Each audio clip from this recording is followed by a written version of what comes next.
My people, before we even jump in, hear me out, guys. Hear me out, please. Hands up, a form of surrender, but a form of honesty, a form of vulnerability.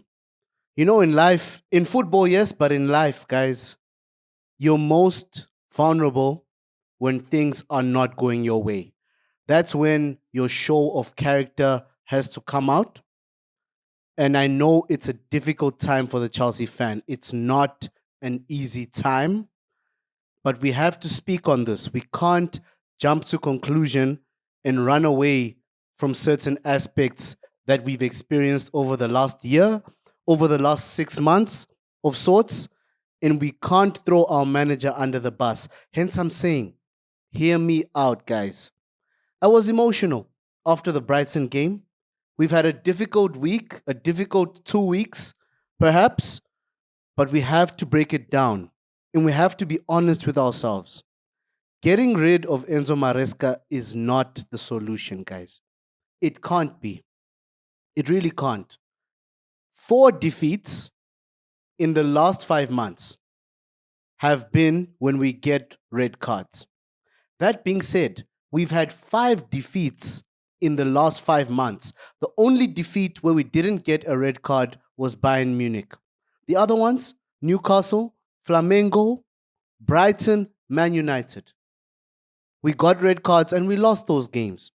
We are in a concerning place, but sacking or pushing for the sack of Enzo Maresca will not take us forward. How I'd like to illustrate this best is when we look at Enzo Maresca's best 11, our best team on our best day, 90%, okay, let's be fair, maybe 85 to 90% of those players have improved under Enzo Maresca. The only players I can confidently say haven't really taken it up a level are Malo Gusto and Robert Sanchez.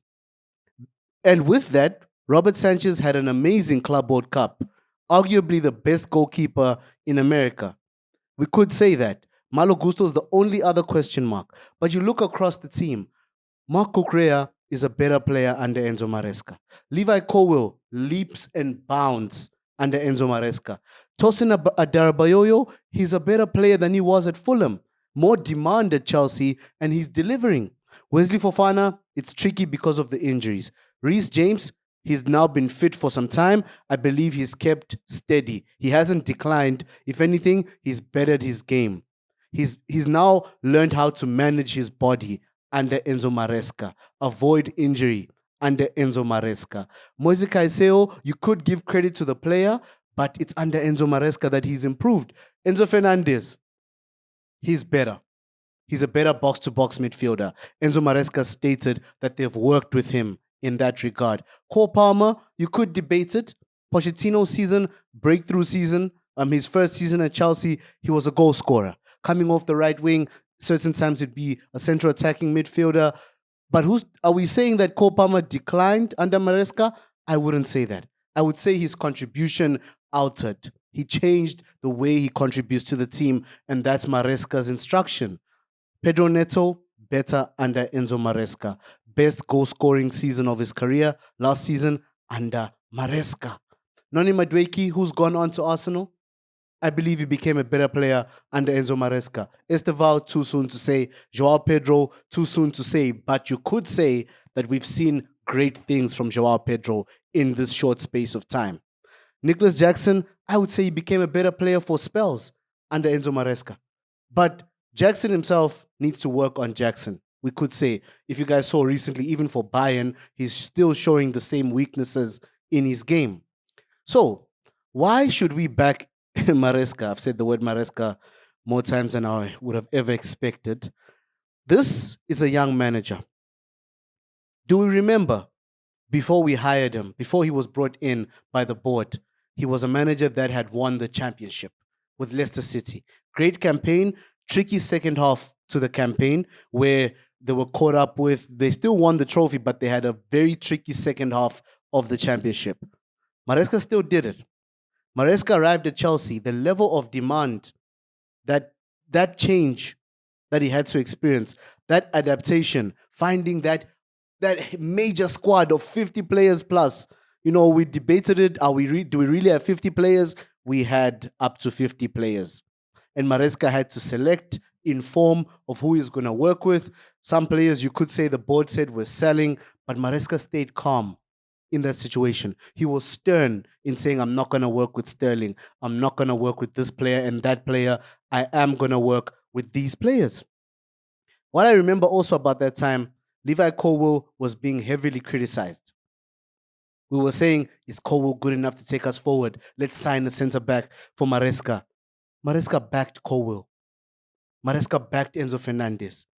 Maresca backed his team. He trusted the players he knew he could work with, and he got the results. He's won 2 trophies at Chelsea. But also, I think him winning trophies is part of the reason he's under threat. One of the reasons he's under siege from us as fans, or the majority of us, because he's increased expectation. And like I said when I started, guys, I was also emotional after the Brighton game.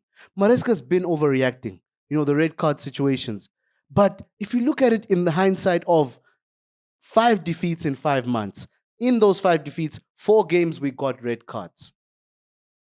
Maybe fair enough, Maresca's not good at managing red card situations, dealing with that form of adversity. He will improve. He will definitely improve. The Newcastle game gives me enough insight that even with the red card situation, Maresca can still make a plan. Right now, we're missing key players. I could parallel Colwill's importance to Virgil van Dijk's importance for Liverpool. Not quality of player, just importance in our system. You could say Cole Palmer is as important as Erling Haaland for Man City. Man City are doing well right now. What would they be doing without Haaland? It would be a lot more difficult, I would say. So we're missing both of these players. Maresca's bound to struggle. Yes, managers make a plan. You hear now that there's word of Andoni Iraola.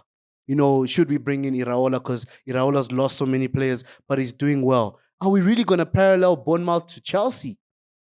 We don't know if Iraola could take the pressure the same. We don't know. We can't actually tell from that. We can't. There's not enough reference. So this is a tricky situation, and I'm not shying away from that, guys. But this is my open letter, my genuine thoughts that we should back this manager. Even if it goes wrong against Benfica on Wednesday, it's Wednesday or Tuesday, I'm not sure. This week against Benfica and the weekend against Liverpool, the champions, it might not go well. We can't further our agenda to get rid of Maresca. What comes next? Maresca's learning, the players are learning. It's perfect. Imagine an experienced manager comes in, top of the dome, Hansi Flick. Let's say Hansi Flick or Pep Guardiola even. Let's say he comes into this team to manage these young players. That's a huge task. His experience or their experience as managers, coupled with players that are learning as they grow, I don't think it can work out.